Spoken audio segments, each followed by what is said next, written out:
Yeremia 17:5 hadi 6.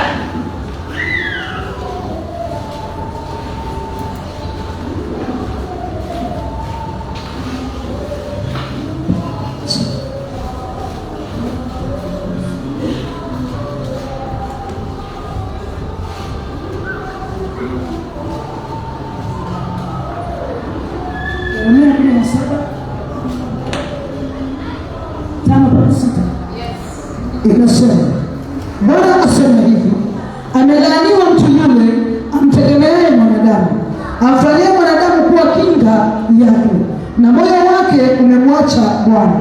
Maana atakuwa kama fukara nyikani, hataona yatakapotokea mema, bali atakaa jangwani palipo ukame, katika nchi ya chumvi isiyokaliwa na watu.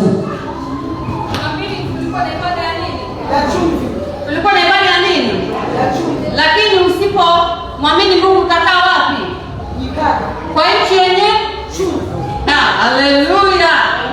Amelaaniwa anayemtegemea mwanadamu. Lakini kwa nini ni rahisi kumwamini mwanadamu kuliko Mungu? Tunapenda kumwamini mwanadamu kwa sababu unamuona. Na mwanadamu ashajua weakness zetu. Haleluya. Wakati nilikuwa na duka, nilikuwa najua customer wa kuniharibia. Mara kwanza nakuja hata ikuja akanunua ile kuniwin trust yangu. Haleluya. Mara ya pili akanunua, lakini mara ya tatu atakuja kunikopa, na nikimkopesha harudi tena. Haleluya. Mambo mengi yameharibika kwa sababu tuliacha kumwamini Mungu, tukaamini mwanadamu na suluhisho, kwa sababu alisema mimi nikikuoa maisha yatakuwa mazuri, nikikuoa hautateseka. Lakini leo hii mambo yameharibika kwa sababu uliweka tumaini lake kwake. Haleluya. Tumaini letu linafaa liwe ni kwa Mungu. Amini Mungu. Kwa nini mambo ya mwanadamu amesema hayaoni? Haleluya.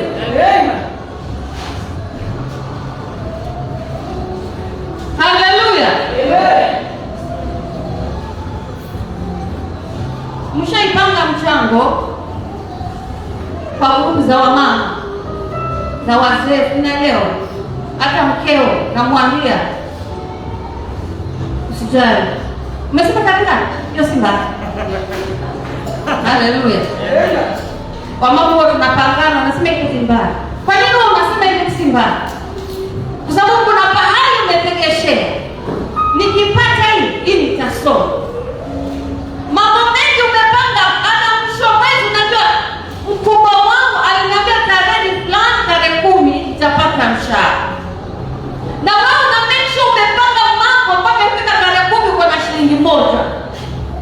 Kwa sababu unajua unaweza kufanya nini? Nilikuja nikakanya hiyo tabia. Nilikuja nikaambiwa, mbona unaweka tumaini lako kwa mwanadamu pasipo kwangu mimi? Unapopanga maneno, kwa nini unakubali? Ni sawa kukubali, lakini unapokubali kwa akili yako ni nini kinachoendelea? Unapoahidi mtu nitakufanyia, huo kwa akili yako nini kinaendelea? Haleluya.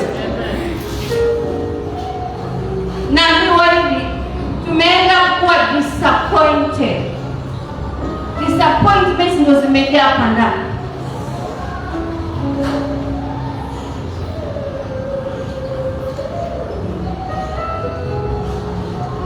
Na ndio maana Mungu akinena jambo hatusikii. Mungu akikwambia usitoe hii pesa, husikii. Mungu akikwambia cancel hiyo deal, husikii. Kisa na maana huyu umemtrust huyu mtu, vile uliongea huyu haezi nirusha. Mambo mengi yameharibika, na ndio mambo ya pesa. Sijui kwa nini mambo ya pesa mengi yameharibika, kwa sababu ulienda ukamwamini mwanadamu kushinda Mungu. Haleluya. Wamtumainio Bwana ni kama mlima Sayuni, hawatatingishika milele kwa milele.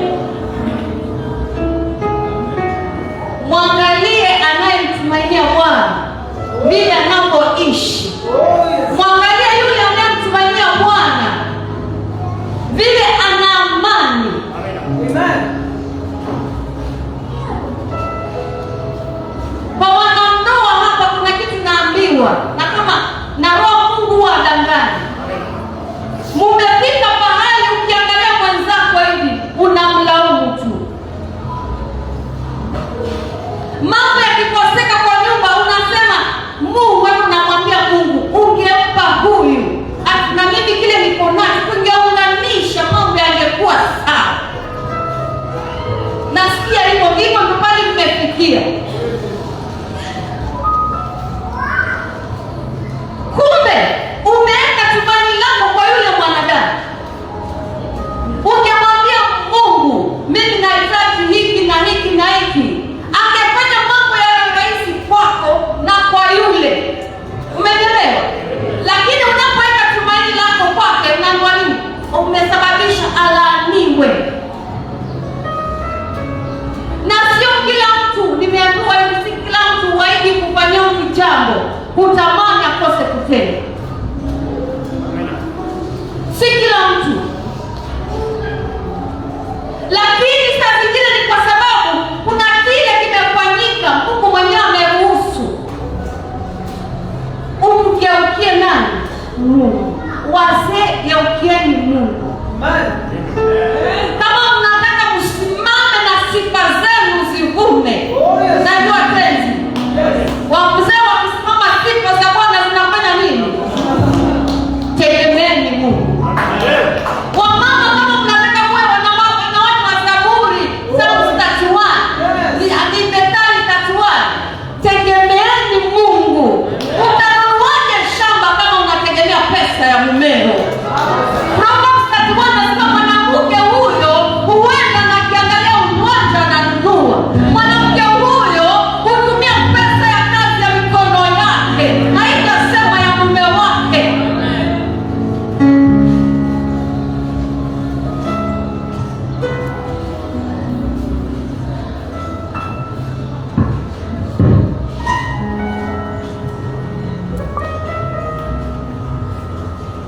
Kulitoka juzi kwa chumvi.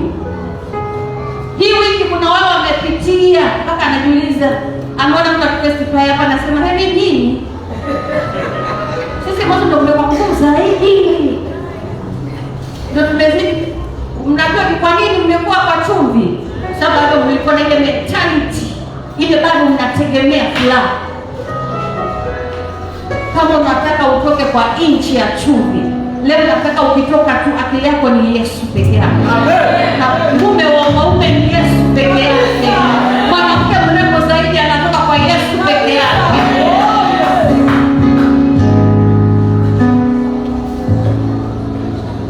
Tuangalie hatari ya kutokuamini Mungu. 2 Kings 6:24-29.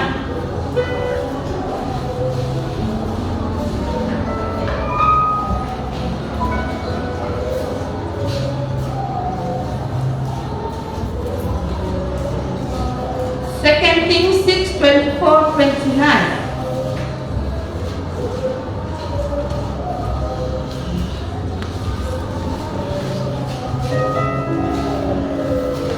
Alafu 7:1-2. Wafalme wa Pili 6:24-29 inasema, ikawa baada ya hayo Ben-Hadadi mfalme wa Shamu akakusanya majeshi yake yote, akakwea akausuru Samaria. Njaa ikawa kuu huko Samaria, na tazama, wakausuru hata kichwa cha punda kikapata kuuzwa kwa vipande 80 vya fedha, na kababa cha mavi ya njiwa kwa kipande vitano vya fedha. Ikawa mfalme wa Israeli alipokuwa akipita ukutani, mwanamke mmoja akamwita akisema, unisaidie bwana wangu mfalme. Akasema, Bwana asipokusaidia nitakusaidiaje mimi? Oh yes. Ya sakafuni au ya shirikisoni? Mfalme akamwambia, una nini? Akajibu mwanamke huyu, aliniambia, mtoe mtoto wako tumle leo, na mtoto wangu tutamla kesho. Basi tutamkosa mtoto wangu tukamla. Nikamwambia siku ya pili, mtoe mtoto wako tumle, naye amemficha mtoto wake. Mambo 30. Ikawa mfalme aliposikia maneno ya huyo mwanamke, aliyararua mavazi yake, naye alikuwa akipita juu ya ukuta, na watu wakawaona, na tazama, alikuwa amevaa magunia ndani mwilini mwake. Haleluya. 7:1-2. Wafalme wa Pili 7:1-2 inasema, Elisha akasema, lisikieni neno la Bwana. Bwana asema hivi, kesho panapo saa hii kipimo cha unga mzuri kitauzwa kwa shekeli, na vipimo viwili vya shayiri kwa shekeli, langoni kwa Samaria. Basi yule akida ambaye mfalme alikuwa akimtegemea mkono wake akamjibu yule mtu wa Mungu akasema, tazama, kama Bwana angefanya madirisha mbinguni, je, jambo hili lingewezekana? Akamwambia, angalia, wewe utaliona kwa macho yako, lakini hutakula. Haleluya. Samaria kulikuwa na njaa. Mimi wa Kenya tunalalamika kuna njaa, lakini haijafika pahali tukakula kichwa ya punda. Naona tutakufa kwanza. Haleluya. Alafu wanakula mavi ya nini, ya njiwa, yanapimwa kidogo hivi, na wao ni wale wenye wana pesa, wanaweza nunua kichwa ya punda. Nyama ameliwa kwa baki oli wale venye huwa inakaa kichwa huwa inakaaje? Ndio maana sikuli kichwa. Haleluya. Nasikia ndao, lakini hata uniambie, you can't convince me. Haleluya.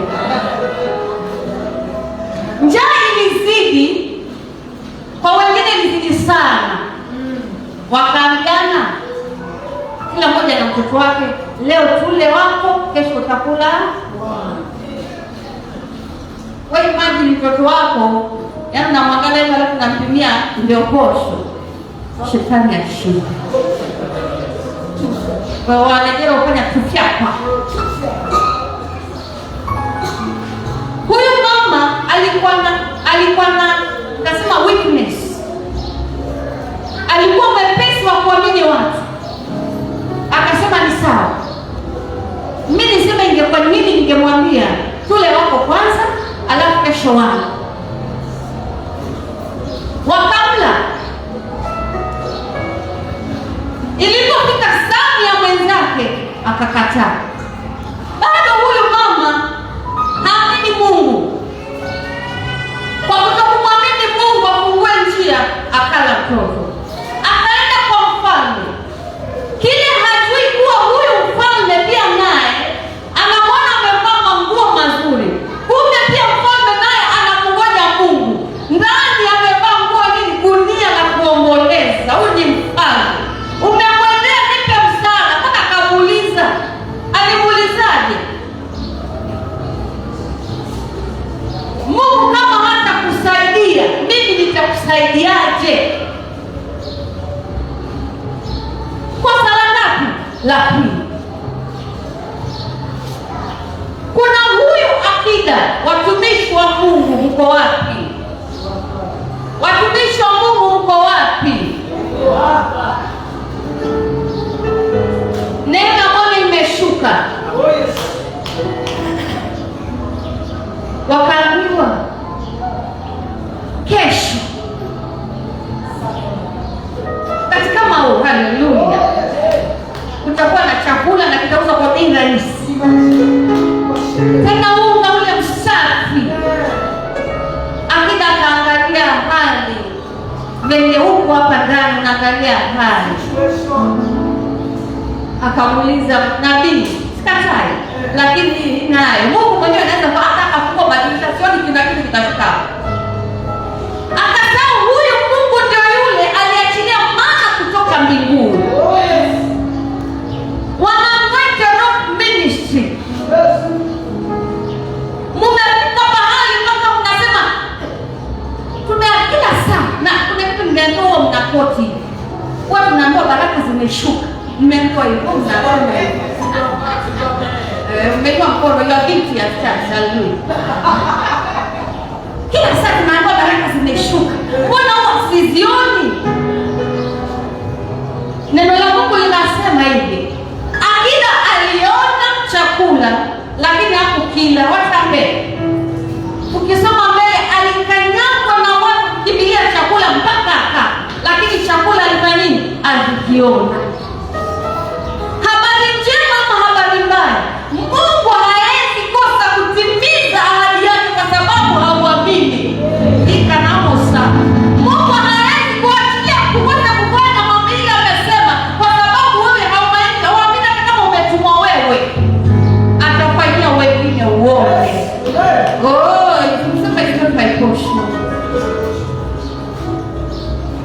Ndio maana unaulizanga ni kweli, lakini mbona mimi huwa sifikiri? Mbona mimi sifikiri? Leo nakwambia acha kuzoea watumishi wa Mungu. Neno likitoka, maadamu nakwambia, maadamu na nimesikia sikio hivi, maadamu neno limetoka na umelisikia, amini ni lako. Lingekuwa si lako ungelisikia, lingekuwa si lako ungekuja. Haleluya. Na kuna shida ukiona umefika ukutani, nani papa nani amefika mwisho. Mimi nabii wa Bwana, haleluya. Haleluya. Nani papa nani amefika mwisho. Basi nakwambia hili jibu lako liko hapa. Na kwa nini huwa mambo yako hivyo? Mungu huwa anajua na shetani pia hujua. Na ndio maana ukifika mwisho shetani pia huja. Unasikia sauti ngapi? Mbili. Kuna ile wewe nakwambia usichoke, endelea kuomba. Kuna ile nakwambia inakuhesadia. Umefunga vifungo vingapi? Hesabu haraka. Umeombewa na bishop kwa senior mara ngapi? Hesabu haraka. Ili jambo kulisemezana na watu mara ngapi? Hesabu nasema na ni kweli. Alafu narudi nyuma. Siombi tena. Kama Mungu akusikia yenye nimeomba, sioni kama atasikia hata ile nitaomba. Nani ashaisema kitu kama hiyo?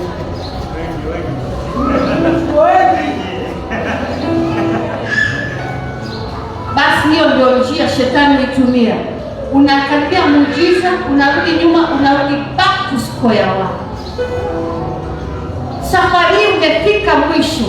Nataka mwanzo ndio ukaze nasi. Haleluya. Wale wa kuomba sana. Wale wa kufunga sana. Kila mtu ana neema yake. Nataka leo ndio uangalie neema yako huwa ni gani. Silaha yako huwa ni gani. Kuna mtu yeye akikufungia anafunga gani. Kuna mtu mwingine ni kama sisi kuomba. Haleluya. Wale kuomba kwa haleluya nini? Mpaka Yerusalemu simama. Haleluya. Mpaka Mungu itimie. Wale wa kusifu Bwana. Hata kama watu wanakuona nikitaa sifu Bwana. Na kuna wale waandiki wa kukoti scripture. Huyo nyingi na sikas kama neno. Unaambiwa uongeleshe mlima. Inabidi uongeleshe na maandiko. Na kuambia fulani hivi. Neno la Bwana linaniambia hivi. Hata kama nimeambiwa nitafukuzwa, kile ninachoitwa Bwana atafanya njia. Kile ninachoitwa mimi sitaibika. There is one thing isiwahi kuondokea maishani mwako. You are child of God.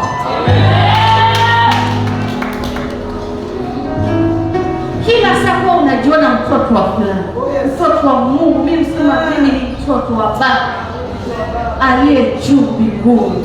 Hata nikiomba nikianza hivyo wanasikatari nimeanza kupaa. Ni mtoto, najua babangu atanisikiza. Na kama wewe ni mtoto wa Mungu, kwa nini asijibu maombi yako? Haleluya.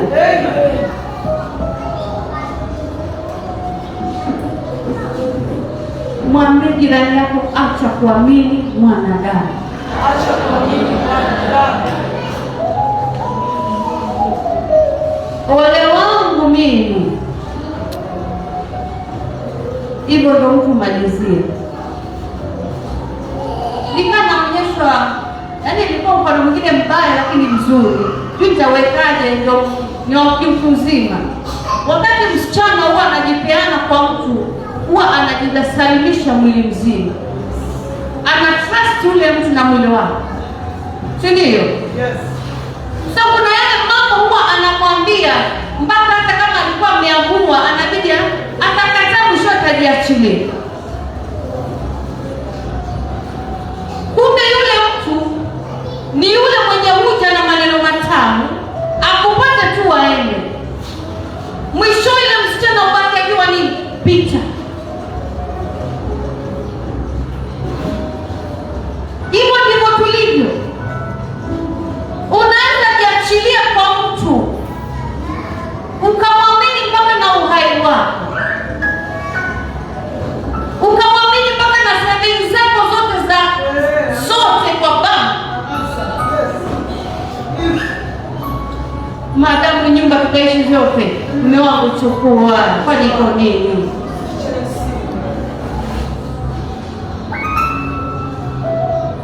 Kama uko na hicho kidonda hapa ndani,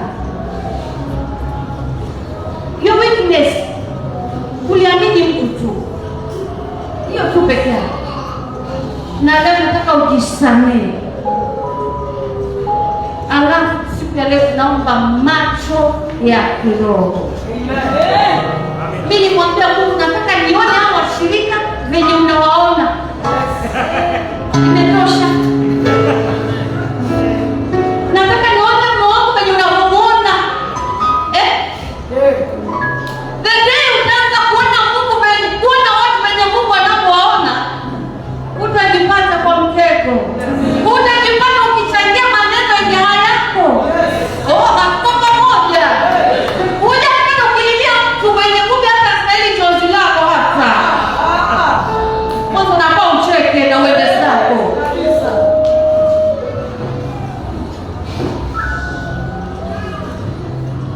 Kuna dili kubwa inakuja ya kikazi. Nataka umwombe Mungu kwanza. Niende nisiende, nijikomiti ama nisijikomiti. Haleluya.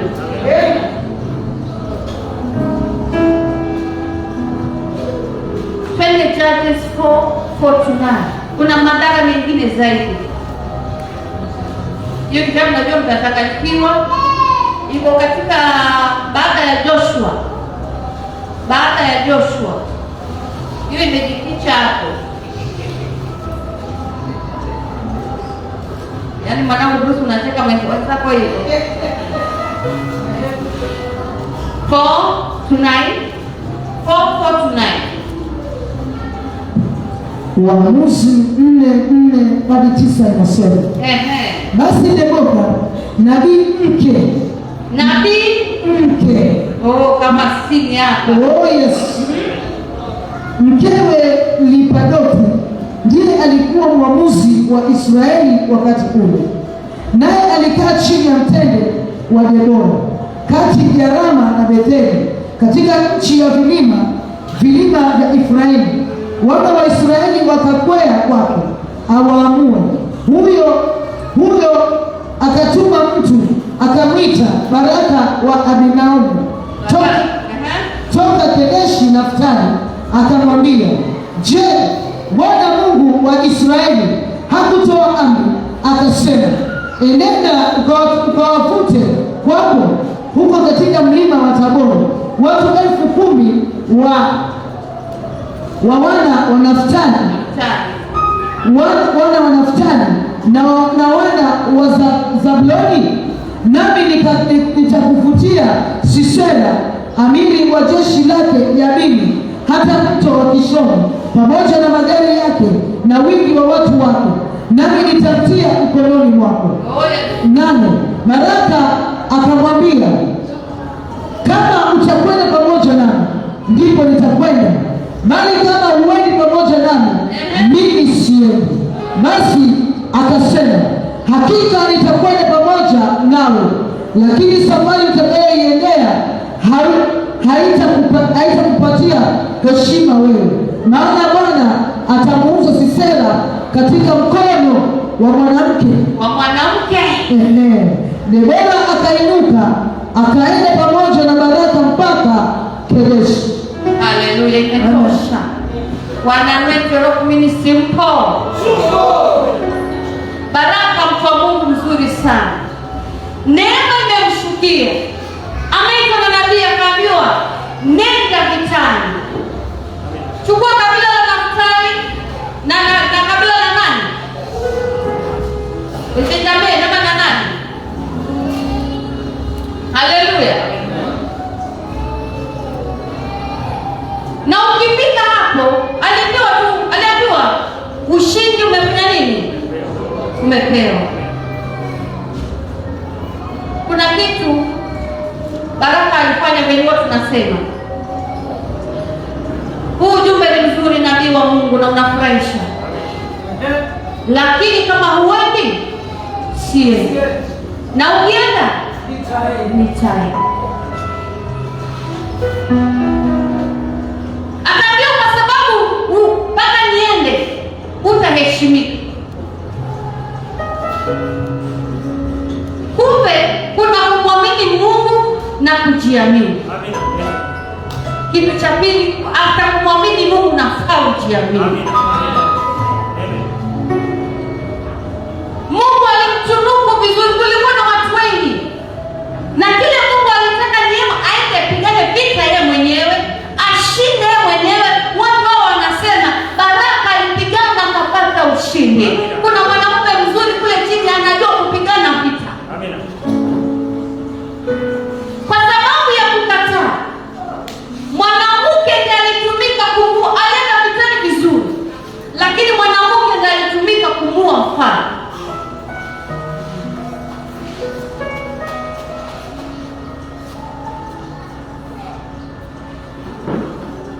Nilikuwa na tabia, unaweza kuja kwangu maombi. Nani ashakuja kwa maombi nikamwambia kwa bishop, ile mkono. Ndio mkono. Unajua kitu ni ukweli. Ni kwa sababu naangalia shida. Nasema hivi bishop tutatadili vizuri. So hivi na kitu nafanya na kusukuma tu makusudi. Haleluya. I'm sorry na. Haleluya. Kumbe ni kwa sababu ya kutojiamini. Amina. Kama Mungu ameruhusu uje kwa mikono yangu, kuna kitu anataka kujitukuza kupitia mimi. Huu mwaka ni mwaka wa jina, ni mwaka wa kuheshimika. Ukipewa assignment ni yako, fanya. Kwa nini ukijua mwenye kuheshimika ni mimi. Mimi nahitaji jina. Ukituma nenda haraka. Na nimekoma kuanzia leo. Hata nilifanya Wednesday. Hata naniona. Nilimsukuma kwa bishop Wednesday. Haleluya. Neno ni mzuri. Unaambia neno likitoka ni upanga ukatao. Mimi natoa neno la nikata na la kukata wewe. Mimi mwenzenu nimeamua nalo. Mwanadamu Mungu amesema nalo. Ni mapepo nitayakemea kama ameruhusu. Ndio maana nilikwambia kama ni neno la Mungu limesema, sema ni langu. Nabii wa Mungu amesema ni mimi. Ni vitu vingapi nimepotea kwa sababu ya kutojiamini?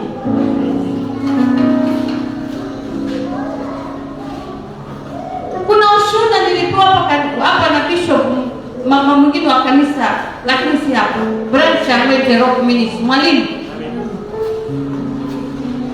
wenzake kaja akamwambia kuna kazi mahali fulani. Yeye hakujua eti hapo anataka kazi, akakubali. Aliweka mara pale, kumbe huyu yeye ameitwa kazi, akaikataa. Aliambiwa kule principal ni mkali sana, akakataa kazi. Sasa akaamua kumuuza mwenza. Wao mwenzake hajui chochote, sikakubali. Alipofika kwa ofisi akiwa staff room, mwalimu mwenzake anamwambia una bahati. Wajua principal haipo amehamishwa. Haleluya. Una bahati sana. Alafu mshahara wake wajua ni nini? Double ya kile alikuwa anapata.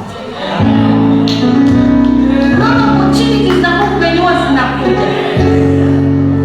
Unaweza ukalitoa jambo hili, wao ukaliogopa, lakini kumbe hapo ndo kuna breakthrough yako. Ndio maana leo nataka ujiamini. Kwa lolote ujiamini.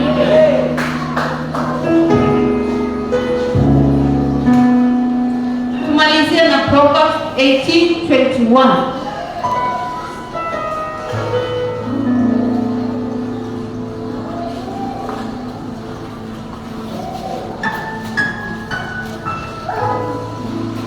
Proverbs 18:21 naitwa Methali. Methali, kitabu cha Methali 18:21 inasema, mauti na uzima huwa katika uwezo wa ulimi, na wao waupendao watakula matunda yake. Haleluya. Na Biblia ya Kizungu 18:21. Proverbs 18:21. What you say can preserve life or destroy it, so you must accept the consequences of your words. You must accept yours. There is life and death. Nirudie kwa Kiswahili. Kunayo mauti na kunao uzima katika maneno unayotoka kwa ulimi wako. Nilijiuliza mbona neno alikasema mdomo, nikafanya ulimi, nataka kufanya ulimi la. Alafu ongea. Nataka kufanya, nataka hivi visiwe kuondoka. Wewe. Inamaanisha nini? Ukifunga mdomo wako hakuna kitu cha nini? Lakini ukimchezesha tu kuna mambo yatatoka. Na mambo ni mawili, is either utoe mauti ama utoe uzima. Maneno unayotamka ni sawa na building material. Sema building material. Your life unaibidi kulingana na yale maneno unayoongea. Kuna kitu nilijiuliza kutoka kitambo na nilipata jibu jana. Nilikuwa namuuliza Mungu, mbona mimi nikitamka mambo mabaya utimia yale yangu? Yale nasema maana yanataka na mabaya yatimia. Lakini yale mazuri bwana yatimia. Haleluya. Nimepewa siri tena asubuhi nikiomba. Kumbe wakati unapotamka maneno ya mauti, huwa shetani tayari yuko karibu. Mungu ni wa uhai, lakini kazi ya shetani ni kufanya nini? Kuua, kuharibu na kuiba na kuua. Ndio maana wakati unapotamka jambo libaya, shetani huwa yuko pale, umempa access ndani yako. Ndio maana na make sure hilo jambo amelichukua haraka na amelitimiza haraka. Mungu huwa hayuko kwa mabaya. Ndio maana leo nakwambia badilisha kinywa chako. Ushaikosana na mtu, mkatepeshana, ukarusha kaneno akabaki nako. Tumeongea sijakataa. Umeniita mjini. Haya isha sijakataa. Umeniita mjini. Mmesameana, mkikaa mkikosana, kumbuka uliniita sijawahi sahau. Yaani huwa nasimama na hilo tu kukufunga naye. Ndivyo shetani huwa yuko hivyo. Analishika hilo neno na atakimbia nalo mpaka litimie.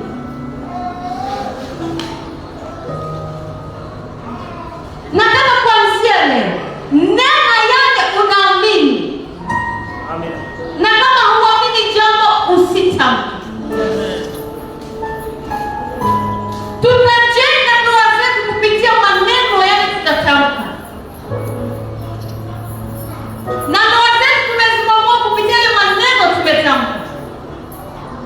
Watoto wetu watakuwa kulingana ile maneno tutawatamkia. Mambo ya Mungu, uzuri wake au ubaya wake huchukua muda, ndio maana huwa huoni. Lakini nakuhakikishia kile ungekuwa ukinena wiki time utaona matunda yake. Na unaambiwa be ready to face the consequences. Sasa unajua ulipe yale upewe sasa yale umenena. Are you ready? Nauliza, are you ready? You're not ready. Kama nabii wa Mungu leo nafuta. Nayafuta leo. Shetani asitumia tena juu yako. Adui asitumia tena juu yako. Na wewe pia ukitoka hapa nenda ukiri ushindi wa Bwana. Kuna kitu niufanya. Kutoka 2012 kuna mambo mawili nilikiri na kinywa changu na nikaandika. Mmoja ilitimia lakini nyingine bado mpaka wale na bado wanaenda kwa akili. Kwa nini? Niliandika chini. Mimi wasiongei tu, huwa naongea na make sure pia nimeandika chini. Hili nataka liwe hivi.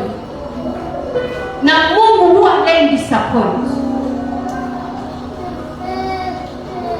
Tamka lakini pia andika chini. Mimi nataka uzao wangu nije niwaonyeshe diary yangu. Nyanya yenu waliomba haya na Mungu akatenda. Usinione nitakuwa nyanya. Haleluya. Kwa uwezo wa nani? Na ukifanya hivyo, uzao kweli utamwacha Mungu. Kama nyanyangu aliomba mimi nitaomba. Kuna viwango natoka kwa Psalm 137:9. Hili ndio jambo nataka ulishike.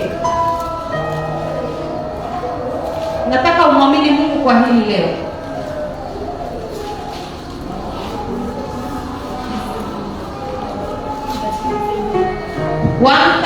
Zaburi 113:7. Huinua mnyonge kutoka mavumbini na kuimarisha maskini kutoka njaani. Amketishe pamoja na wakuu wa watu wake. Huweka nyumbani mwanamke aliyetasa, awe mama wa watoto wenye furaha. Haleluya. Kama neno la Bwana liishivyo.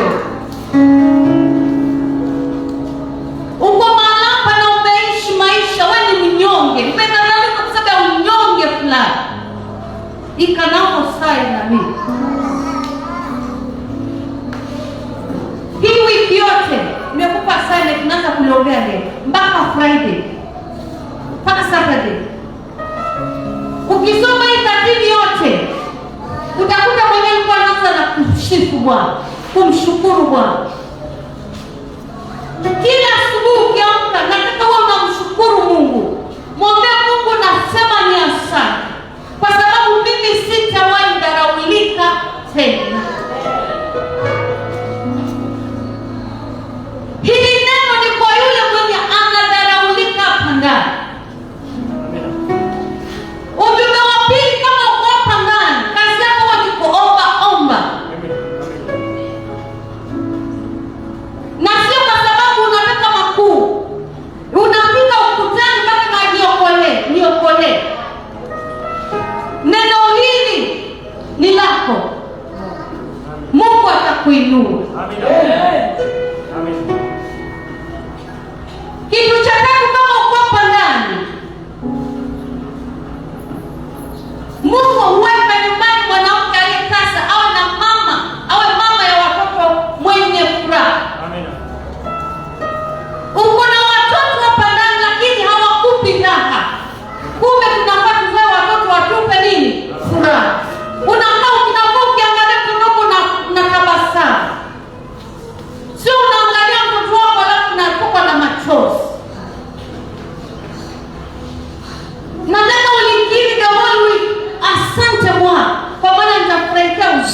wangu, nitafurahikia watoto wangu. Na wewe naona mtoto, Biblia inasema watoto. Mwambie Mungu nashukuru, maana nyumba yangu itakuwa na watoto. Ikanamo sana.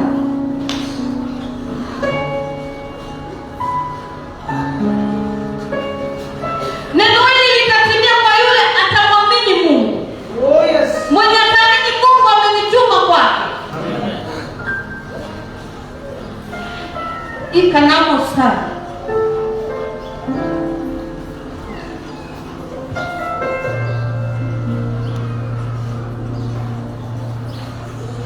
Baba, nakushukuru. Naombea wenye wanaonitazama, naomba wasamehe kwa kuamini mwanadamu wamewekwa vidonda, kwa kuamini mwanadamu wameishi kwa nchi yenye imejaa chumvi, hakuna chochote chema kinatoka kwao. Naomba Mungu arehemu, maisha yao yabadilike. Ikanimo sana jina ribonika namana, nawaombea jina lenye sifa wakalipokea. Ribo sai ikana, waliodharauliwa waheshimishe, wenye wameishi maisha ya uchochole Bwana wabariki na kumbuka uzao wao. Ikanimo kanamo sana ribo nika namana. Asante, wafungue macho waone, aone mume wake ni nani, mumeke wake ni nani, watoto wake ni kina nani, watu kazini ni kina nani, na mfundishe jinsi ya kuishi na wao. Katika jina la Bwana Yesu Kristo naomba nikiamini.